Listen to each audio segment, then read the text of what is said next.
अस्तित्व हराबार के बसीछे सुवर्णपुर ने थिबा सुउच्च श्री गुंडीचा मंदिर। राजा राजू अमलनु तैयारी हेथिबा इ मंदिर एबे रक्षणाबेक्षण अभावनु असुरक्षित अवस्था ने।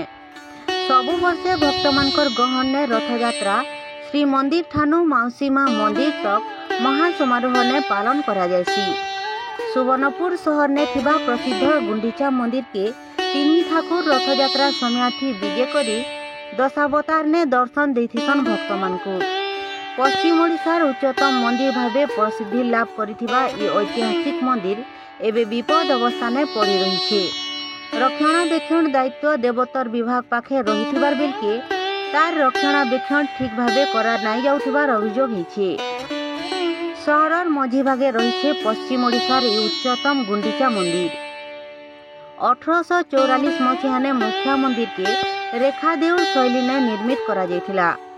राजा वीरमित्रोदय सिंह देव 1922 मसीहा ने आधुनिक शैली ने मंदिर मुखशाला के निर्माण करी मंदिर गात्र ने दशावतार मूर्ति स्थापन करिछन। कारुकार्य पूर्ण इ मंदिर ने वर्ष सारा पूजा पाइछन नृसिंह देव।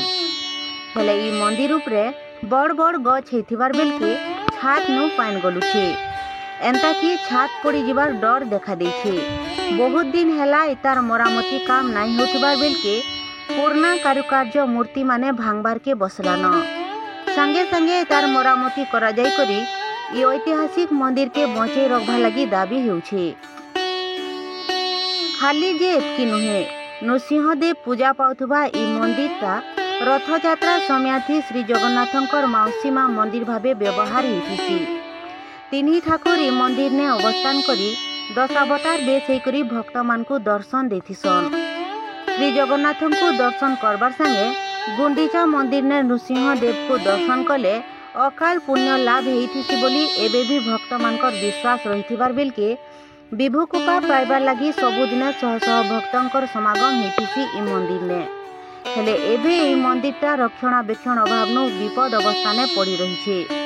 रथयात्रा आसले कि जिला देवोत्तर कमिटी विभाग तरफ रंग लगई करी निजर कर्तव्य सारी देउथिबार बेलके मरामती काम करा नाइ जाउथिबार अभियोग हिछे। राजा राजुड़ा अमलनु तैयारी इ मंदिरटा खाली जे गुंडीचा मंदिर भावे प्रसिद्ध लाभ करिछे सेटा नुहे। 54 वर्षर इ अक्षय कीर्ति हेइछे इतिहासर मुख साक्षी। मंदिर उपरे उठिथिबा गछ के संगे संगे कटा जाय करी मरामती करी ए ऐतिहासिक पीठ के बचावाटा जरूरी हो पड़ी।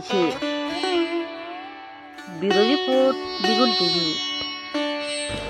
जय जगन्नाथ। आज्ञा देखुन सोनपुर है गोटे मंदिर मालिनी ऐतिहासिक सहर एवं इने गुंडीचा मंदिर अच्छे बहुत आवाहमान कालू गुंडीचा मंदिर उपर बहुत गछ हो गलान डाल हो गलान सब जार द्वारा कि सेटा चेर जाक सब भीतर के पशिकी प्लास्टर फटैक मंदिर भीतर के पानी लीक करुचे एवं मंदिरटा किसी दिन भीतर निश्चित भाव में ध्वंस हो संभावना देखा जाइए। आम यहाँ देवोत्तर कमिटी सदस्य मैंने सबुदिन देवोत्तर विभाग के आम अनुरोध करूँ जे इतार किसी गोटे स्थायी प्रतिकार करा जाऊ किंतु कौन प्रकार स्थायी प्रतिकार आज पर्यंत करा जाए नहीं पार्बा कि यात्रा समय आइले से बिहा बेल के बैगण रुआ लेखे से डाल जाक सब काटी दौन एवं चेर जाक से जेनता अवस्था अच्छे सेन्ता अवस्था रही जाऊँगी चेर जाक भितर के बढ़ी बढ़ी जाऊे जार द्वारा मंदिरटा बर्तमान भग्न अवस्था के पड़े गलान। तेणुक आपण मानकर माध्यम जिला प्रशासन तथा देवोत्तर विभाग देवोत्तर कमिटी सदस्य तथा सोनपुरवासी को अनुरोध करबी समस्ते इथिर स्वर उत्तोलन करुन एवं आम जनता सबुआड़े प्रकल्प मान करा जाइए आम सोनपुर भी गोटे गुंडीचा प्रकल्प करा जाऊ एवं तार बाबद गोटे स्पेशल अनुदान आमको दि जाऊ एवं ये मंदिर रक्षणाबेक्षण करा जाऊ।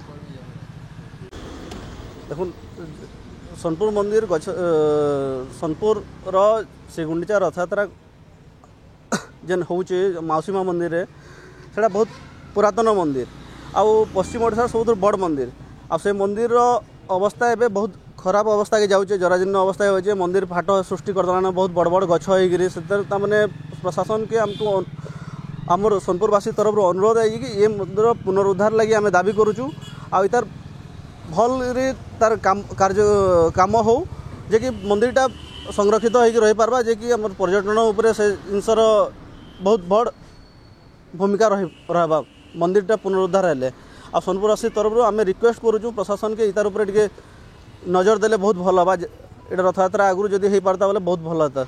मुझे अनुरोध कर प्रशासन को।